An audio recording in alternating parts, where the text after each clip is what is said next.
एक महीने के अंदर अंदर गलगोटियंस ने दूसरी बार मोदी जी को एक्सपोज करके रख दिया है। एंड नोएडा इंटरनेशनल एयरपोर्ट की यहां पर मैं बात कर रहा हूं, 300 बसें भर करके गलगोटियंस को बुलाया गया था सीट्स भरने के लिए, लेकिन फिर भी गलगोटिया के बच्चे अब मोदी जी को एक्सपोज कर रहे हैं। बात करेंगे इसके बारे में। एंड इसी के साथ एलपीजी की क्राइसिस यहां पर चल रही है, जिससे गवर्नमेंट अभी भी डिनाई कर रही है, लेकिन गवर्नमेंट ने एक और फरमान जारी करा जिससे एक्सपोज हो चुकी है। और एलपीजी क्राइसिस इतनी गहरा चुकी है कि सिलेंडर में पानी भर के बेच रही है अब सरकार। यस, इसकी भी वीडियोस आपको आगे चल के दिखाऊंगा। बट सबसे पहले शुरुआत करना चाहता हूं डोनाल्ड ट्रंप के साथ। ट्रंप थोड़े दिन पहले कह रहा था कि हम ईरान में रिजीम चेंज करेंगे, बट अब ऐसा लग रहा है प्रोटेस्ट को देख करके कि अमेरिका और इजराइल में रिजीम चेंज यहां पर होने वाला है। मैं यहां पर बात कर रहा हूं नो किंग्स प्रोटेस्ट के बारे में। अमेरिका के अलग अलग पार्ट्स में ये नो किंग्स प्रोटेस्ट देखने को मिले एंड लाखों की संख्या में लोग इस नो किंग्स प्रोटेस्ट में जुड़ रहे हैं। इमेजिन करो, डोनाल्ड ट्रंप ईरान के लोगों से प्रोटेस्ट करने के लिए बोल रहा था, उल्टा अमेरिका के लोग ही प्रोटेस्ट करने लग गए उसके अगेंस्ट। अभी नो किंग्स प्रोटेस्ट है क्या? सबसे पहले आपको बता देना चाहता हूं, ये कोई पहली बार नहीं हुआ, ये सीरीज ऑफ प्रोटेस्ट है। एंड जब से डोनाल्ड ट्रंप दोबारा प्रेसिडेंट बने हैं, उनके अथॉरिटेरियनिज्म को यहां पर अपोज किया जा रहा है। एंड अब इस नो किंग्स प्रोटेस्ट में डोनाल्ड ट्रंप के ऊपर प्रेशर बनाया जा रहा है कि वो ईरान वॉर को भी यहां पर रोके। अब ऐसे प्रोटेस्ट से क्या क्या हो सकता है डोनाल्ड ट्रंप के साथ, इसके बारे में तो आपको बताऊंगा, लेकिन इसके पहले एक और रीजन आपको दिखाना चाहता हूं इन प्रोटेस्ट का। लोग क्यों जुड़ रहे हैं और ज्यादा, क्योंकि अमेरिका में ऑयल प्राइसेस लगातार ऊपर जा रहे हैं। और आज की भी अगर मैं यहां पर बात करूं तो ब्रेंट क्रूड जो है उसका प्राइस $115 से ऊपर है इस टाइम पर बैरल। अब इंडिया की तरह अमेरिका में भी अंधभक्त है, लेकिन उस लेवल के अंधभक्त नहीं है कि 5000 का सिलेंडर खरीद लेंगे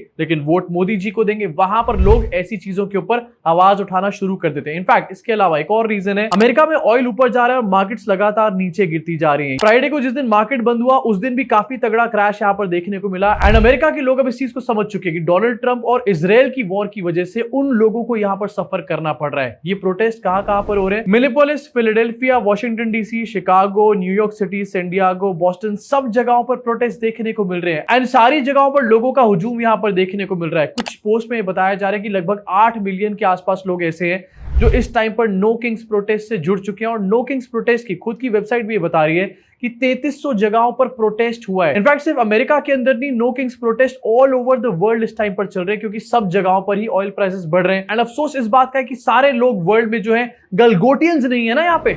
Look at this. Millions of people across the country marching as we speak against the policies of President Trump. This is Boston. Look at that.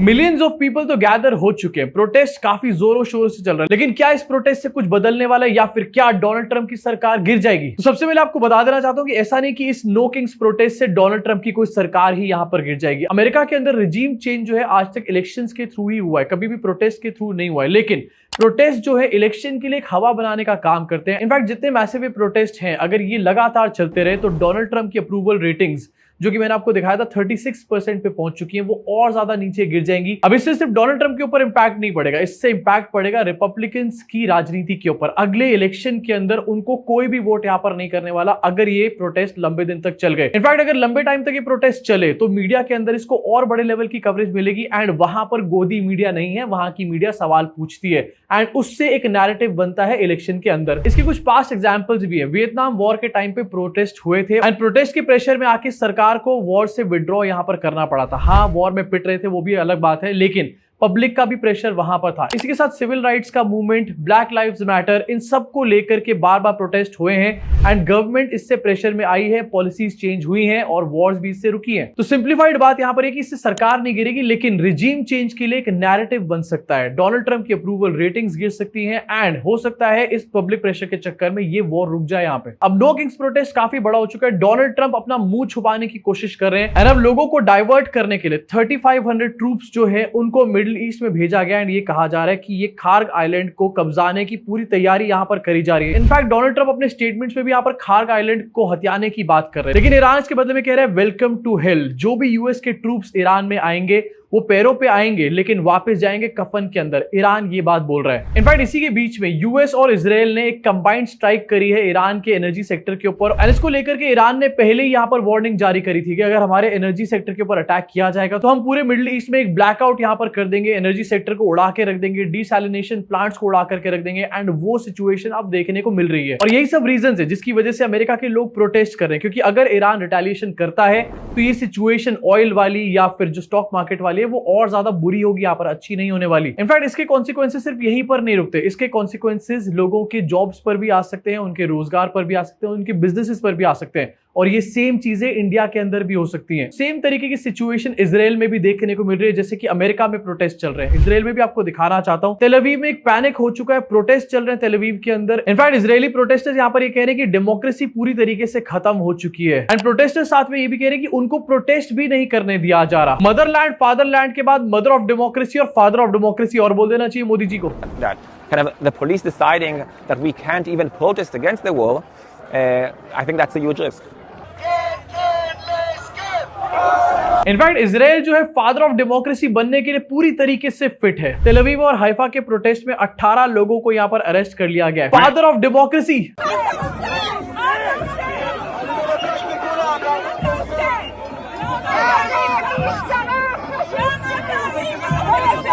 एक बार जरा इन सारे डॉट्स को कनेक्ट करके देखो, मतलब चाहे अमेरिका हो या फिर इजराइल, दोनों ही देशों की जनता इनके नेताओं के अगेंस्ट है, इस वॉर के अगेंस्ट है। लेकिन यहां पर बैठे कुछ बुद्धिजीवियों के हिसाब से बहुत बढ़िया चल रहा है भाई, वॉर होनी चाहिए। अब जहां पर अमेरिका और इजराइल का यूथ सड़कों पर उतरा हुआ है वॉर को रोकने के लिए एंड वहां के रिजीम को चैलेंज कर रहा है, दूसरी तरफ इंडिया का यूथ क्या कर रहा है, बसों में भर करके मोदी जी की रैलियों की सीटें भरने का काम कर रहा है। एंड यही सिचुएशन देखने को मिली, गलगोटिया यूनिवर्सिटी के बच्चों को भर करके लेकर जाया गया एंड उन्हीं बच्चों ने मोदी जी को एक्सपोज कर दिया। एक्चुअली में कहानी शुरू होती है नोएडा इंटरनेशनल एयरपोर्ट के इनॉग्रेशन के साथ। मोदी जी ने रिसेंटली इनॉग्रेशन किया एयरपोर्ट का, एंड इस एयरपोर्ट की खासियत पता है क्या है, ये नोएडा से 40 किलोमीटर ज्यादा दूर है। इससे पहले दिल्ली एयरपोर्ट आ जाता है, उससे भी ज्यादा दूर है नोएडा एयरपोर्ट। जितनी दूर इसको नोएडा से बनाया गया, ये नोएडा के लोगों के लिए नहीं है, इसका नाम होना चाहिए था ग्रेटर नोएडा इंटरनेशनल एयरपोर्ट। अब एयरपोर्ट में भी काफी स्कैम्स है वैसे, ये भी आपको बताऊंगा, लेकिन इसका फीता काटने के लिए मोदी जी पहुंचे। एंड क्योंकि मोदी जी पहुंच रहे थे एंड लोगों के बीच में इतना गुस्सा है कि कोई मोदी जी को देखना नहीं चाहता, तो इनकी सीटें भरने के लिए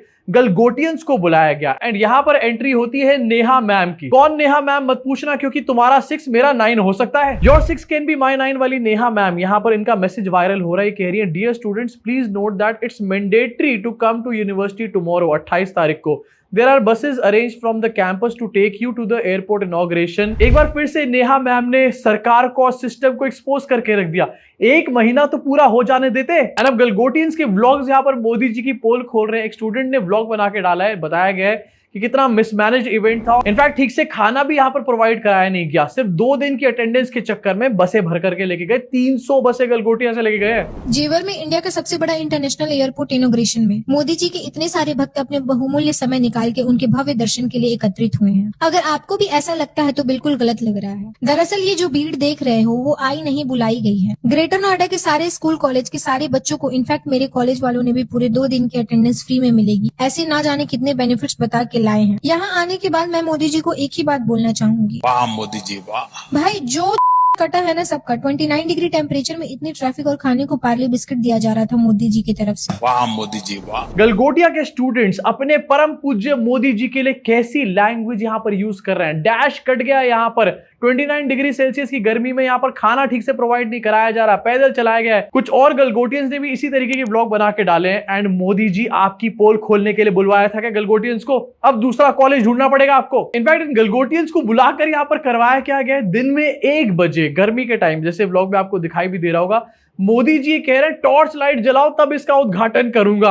ये कैसा टॉर्चर है? मोदी जी की बात ही क्या है, टॉर्च जलवा करके टॉर्चर करवा दिया। और इसलिए आप अपना मोबाइल फोन निकालिए, अपने मोबाइल फोन का फ्लैश लाइट कीजिए और आप इसका उद्घाटन कर रहे हैं। आप दिया जला करके यहां उपस्थित हर व्यक्ति आज इस एयरपोर्ट का उद्घाटन कर रहा है। दोपहर के 1 बजे लोगों से फ्लैश लाइट जलवाई जा रही है, ये देखने के लिए कि आखिरकार कितने लोगों के दिमाग की बत्ती बुझी हुई है। और ये कहा जा रहा है कि आप लोग फ्लैश लाइट ऑन करोगे उससे इस एयरपोर्ट का उद्घाटन होगा। तो भैया ये काम तो लोग पहले ही आकर के कर लेते, इतने दिनों से वेट क्यों करा रहे थे? इनफैक्ट इसी उद्घाटन का एक और वीडियो इस टाइम पर काफी ट्रेंड कर रहा है। मोदी जी और कैमरा के बीच में कोई नहीं आ सकता। रिमोट वाली आंटी जरा साइड हो जाओ।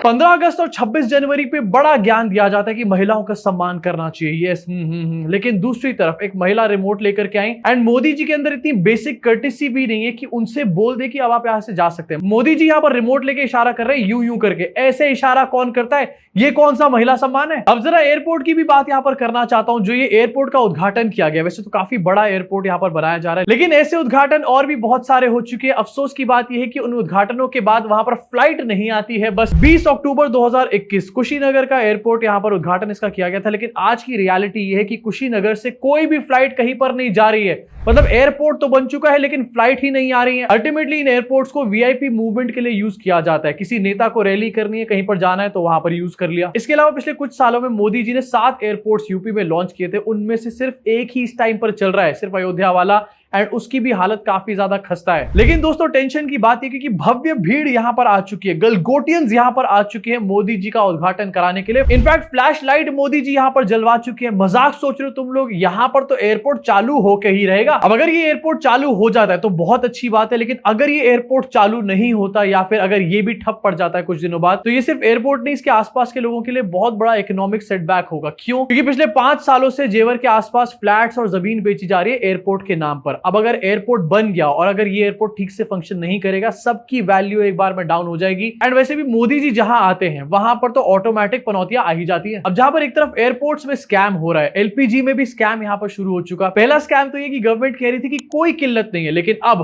केरोसिन को यहां पर वापस सीन में लाया गया। जिस केरोसिन को बैन कर दिया गया था, सेंटर ने यहां पर पीडीएस केरोसिन अलॉट किया है स्टेट्स और यूनियन टेरिटरीज को 60 दिन की इमरजेंसी पीरियड के लिए। और ये किस लिए किया गया? जिससे कि एलपीजी का प्रेशर जो है वो किसी तरीके से कम हो पाए। प्रेशर कम क्यों कर रहे हैं? किल्लत तो है ही नहीं। अभी प्रेशर कम क्यों किया जा रहा है ये भी आपको दिखाना चाहता हूं। लोग वीडियोस बना करके डाल रहे हैं कि एलपीजी के सिलेंडर में जो उन्होंने खरीदा था उसके अंदर पानी भरा हुआ है, पानी, और वो भी नाली का पानी।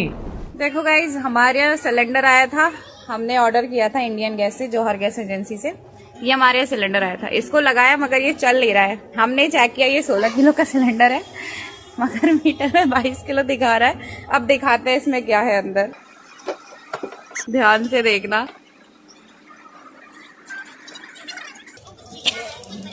देखो गाइस, 16 के सिलेंडर में 22 किलो दिया जा रहा है। भक्त कल सुबह जरूर ये बोलेंगे कि मोदी जी हैं तो मुमकिन है 6 किलो एक्स्ट्रा दे रहे हैं, लेकिन 6 किलो एक्स्ट्रा दिखाकर भी यहाँ पर पानी भर के दिया जा रहा है, वो भी नाली का पानी। कहीं मोदी जी और उनके भक्त नाली से सिलेंडर भर के तो नहीं लेकर आ रहे? इनफैक्ट ये सिर्फ एक नहीं, एक और वीडियो आपको दिखाना चाहता हूँ। सिर्फ इंडियन में ये नहीं हो रहा, और कंपनीज के साथ भी यही चीज हो रही है। एंड क्लियरली पता चल रहा है कि सेंट्रलाइज वे में यहाँ पर वोट चोरी के बाद गैस चोरी करी जा रही है। न्यू ऑपरेशन, एक पानी दी कटोरी पूरी भर ली ते है पानी तैयार। भारत गैस सिलेंडर जिंदाबाद।